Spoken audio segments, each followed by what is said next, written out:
2026 নির্বাচনের আগে বিষ্ণুপুর সাংগঠনিক জেলায় বিজেপির ব্যাপক ভাঙন। বিজেপির একটি গ্রাম পঞ্চায়েত দখল করল তৃণমূল। দুটি গ্রাম পঞ্চায়েত থেকে 3 জন বিজেপি অঞ্চল সদস্য তৃণমূলে যোগদান করল। সদস্যদের ভয় দেখিয়ে যোগদান করিয়েছে দাবি বিজেপির। সভামঞ্চ থেকে স্থানীয় বিজেপি বিধায়ককে হুঁশিয়ারি দিয়ে জেলা তৃণমূল সভাপতি বলেন, এবার ডুগডুগি বাজাবো আর বাদর নাচাবো, যেমন জাত তেমন বাস। তৃণমূলকে খোঁচা বিজেপি বিধায়কের। সামনেই 2026-এর বিধানসভা নির্বাচন, তার আগে বিষ্ণুপুর সাংগঠনিক জেলার সোনামুখী বিধানসভায় বিজেপির ব্যাপক ভাঙন। এদিন সোনামুখী শহরের রথতলায় তৃণমূলের যোগদান মেলায় 3 জন বিজেপি গ্রাম পঞ্চায়েত সদস্য তৃণমূলে যোগদান করল বিষ্ণুপুর সাংগঠনিক জেলা তৃণমূল কংগ্রেস সভাপতির হাত ধরে। সোনামুখী ব্লকের মানিকবাজার গ্রাম পঞ্চায়েতে, যার মোট আসন সংখ্যা 9, বিগত পঞ্চায়েত নির্বাচনে 5টি আসনে জয়লাভ করে বিজেপি এবং 4টিতে জয়লাভ করে তৃণমূল কংগ্রেস। স্বাভাবিকভাবেই একক সংখ্যাগরিষ্ঠ নিয়ে পঞ্চায়েতের বোর্ড গঠন করে বিজেপি। তবে এবার মানিকবাজার গ্রাম পঞ্চায়েতের 170 নম্বর বুথের বিজেপি সদস্য শ্যামলী লোহার তৃণমূল কংগ্রেসে যোগদান করল। স্বাভাবিকভাবেই এখন পরিসংখ্যান হলো বিজেপির সদস্য সংখ্যা 4, তৃণমূলের সদস্য সংখ্যা 5। অর্থাৎ কিছুদিনের মধ্যেই এই গ্রাম পঞ্চায়েতে অনাস্থা ডেকে তৃণমূল কংগ্রেস নিজেদের বোর্ড গঠন করবে। অন্যদিকে সোনামুখী বিধানসভার বিজেপি বিধায়ক দিবাকর ঘরামি এলাকার গ্রাম পঞ্চায়েত অর্থাৎ পূর্ব নবাসন গ্রাম পঞ্চায়েতে বিগত পঞ্চায়েত নির্বাচনে 23টা আসনের মধ্যে বিজেপি জয়লাভ করে 16টিতে। তৃণমূলের আসন সংখ্যা ছিল 7টি। তবে এই দিনের তৃণমূলের যোগদান মেলায় পূর্ব নবাসন গ্রাম পঞ্চায়েতের 121 নম্বর বুথের বিজেপি সদস্য জ্যোৎস্না চৌধুরী এবং 111 নম্বর বুথের বিজেপি সদস্য স্বপ্না ঘোষ তৃণমূল কংগ্রেসের জেলা সভাপতির হাত ধরে তৃণমূলে যোগদান করে। অর্থাৎ বর্তমান পরিস্থিতিতে এই গ্রাম পঞ্চায়েতে বিজেপির আসন সংখ্যা হলো 14 এবং তৃণমূলের আসন সংখ্যা বের হলো 9টি। তবে বিষ্ণুপুর সাংগঠনিক জেলা তৃণমূল কংগ্রেস সভাপতি সুব্রত দত্তের হুঙ্কার, আগামী 10 দিনের মধ্যে এই গ্রাম পঞ্চায়েত তৃণমূল দখল নেবে। যোগদান নিয়ে সোনামুখী বিধানসভার বিজেপি বিধায়ক দিবাকর ঘরামি বলেন, বিজেপি সদস্যদের ভয় দেখিয়ে প্রেসার দিয়ে প্রশাসনকে কাজে লাগিয়ে যোগদান করিয়েছে। এই যোগদানে সাধারণ মানুষের মধ্যে কোনো প্রভাব পড়বে না, কারণ তৃণমূল কংগ্রেস ডুবন্ত জাহাজ।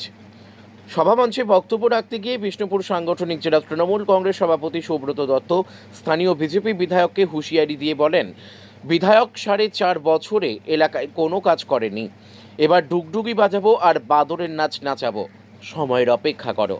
পাল্টা বিজেপি বিধায়ক দিবাকর ঘরামি তৃণমূলকে খোঁচা মেরে বলেন, তৃণমূলের যেমন ঝাড় তেমন বাস। সর্বোপরি বিজেপি ছেড়ে তৃণমূলে আসা অঞ্চল সদস্যদের দাবি, বিজেপিতে থেকে এলাকার কোনো উন্নয়ন করা সম্ভব হয়নি, তাই তারা তৃণমূল কংগ্রেসের উন্নয়ন যজ্ঞে সামিল হতে বিজেপি ছেড়ে তৃণমূল কংগ্রেসে যোগদান করেছে।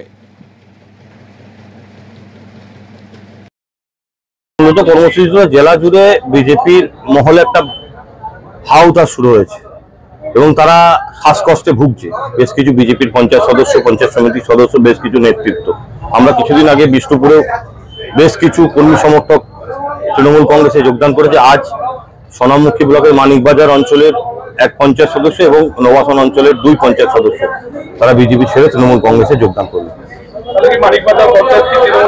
দেখুন, মানিকবাজার 9টি সংসদ আছে, তার মধ্যে 5টি ছিল বিজেপির দখলে, 4টি ছিল তৃণমূল কংগ্রেসের দখলে। আজ একটা সদস্য বিজেপি ছেড়ে তৃণমূল কংগ্রেসে যোগ দেয়, 5-4 পরিসংখ্যান দেওয়া হলো। আগামী দিন থেকে তৃণমূলের নেতৃত্বে, তৃণমূল কংগ্রেসের নেতৃত্বে আগামী দিন মানিকবাজার পঞ্চায়েত পরিচালিত হবে। যে পঞ্চায়েত থেকে যোগদান করলেন সেই পঞ্চায়েত ছিল বিজেপি দখলে, একদম বিজেপির বিধায়ক রয়েছে এই এলাকায়, একদম সাংসদ রয়েছে, তাহলে তারা কাজ করতে কেন? এবং তারা কাজ করতে, তারা মূলত বিজেপিতে গিয়েছিল হয়তো তৃণমূল কংগ্রেসের প্রতি একটু ভুল বোঝাবুঝি, প্রথম কথা তাদেরকে ভুল বোঝানো হয়েছিল। তারা ভেবেছিল হয়তো বিজেপি কেন্দ্রের সরকারে আছে, মোদিজির বক্তব্য ডবল ইঞ্জিনের সরকার, বিজেপির বিধায়ক সাহেব বলেছিলেন ডবল ইঞ্জিন, তো ডবল ইঞ্জিনটা ভেবেছিলেন যে দুরকম ভাবে আমরা কাজ করতে পারবো। দেখলো যে পাশের বাড়ির একজন মানুষ বিপর্যয়ের দিন একটা ত্রিপল চাইতে গেছে, সেটাও কিন্তু দিতে পারেনি। সেই ক্ষোভ বিক্ষোভ, মানুষের উন্নয়নের পাশে না থাকতে পারা একটা ইচ্ছা যেটা ছিল তাদের মনের মধ্যে, সেটা পরিপূর্ণ না হওয়ায় তারা তৃণমূল কংগ্রেসে যোগদান করবে। সোনামুখীতে আজ মানিকবাজার গ্রাম পঞ্চায়েতে বিজেপির একজন সদস্যা এবং পূর্বনাবাসন থেকে একজন সদস্য তৃণমূল কংগ্রেসে যোগদান করেছে। গোটা পশ্চিমবাংলার মানুষ জানে তৃণমূল কংগ্রেস এখন হচ্ছে ডুবন্ত জাহাজ, তাই কোনো মানুষ সজ্ঞানে এই ডুবন্ত জাহাজে পা দেবে না। কারণ সবাই জানে 2026-এ তৃণমূল কংগ্রেসের বিদায় এটা শুধু সময়ের অপেক্ষা। তাই আমাদের অত্যন্ত গরিব সাধারণ খেটে খাওয়া পরিবার থেকে এসে এই ভারতীয় জনতা পার্টির সদস্য হয়েছিলেন, তাদেরকে বিভিন্নভাবে প্রেশার দিয়ে, ভয় দিয়ে, প্রশাসনকে কাজে লাগিয়ে তারা যোগদান করিয়েছে।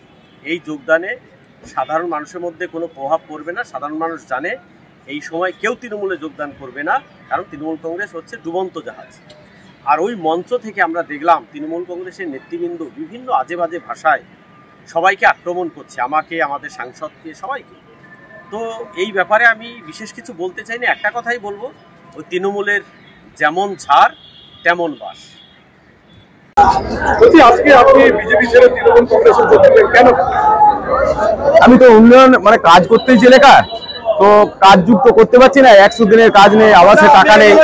এবারে জনগণ মানুষ, আমার বুথ এলাকার মানুষ ভোট দিয়ে যাতে কাজ করি, মানুষ সেবা করতে পারি।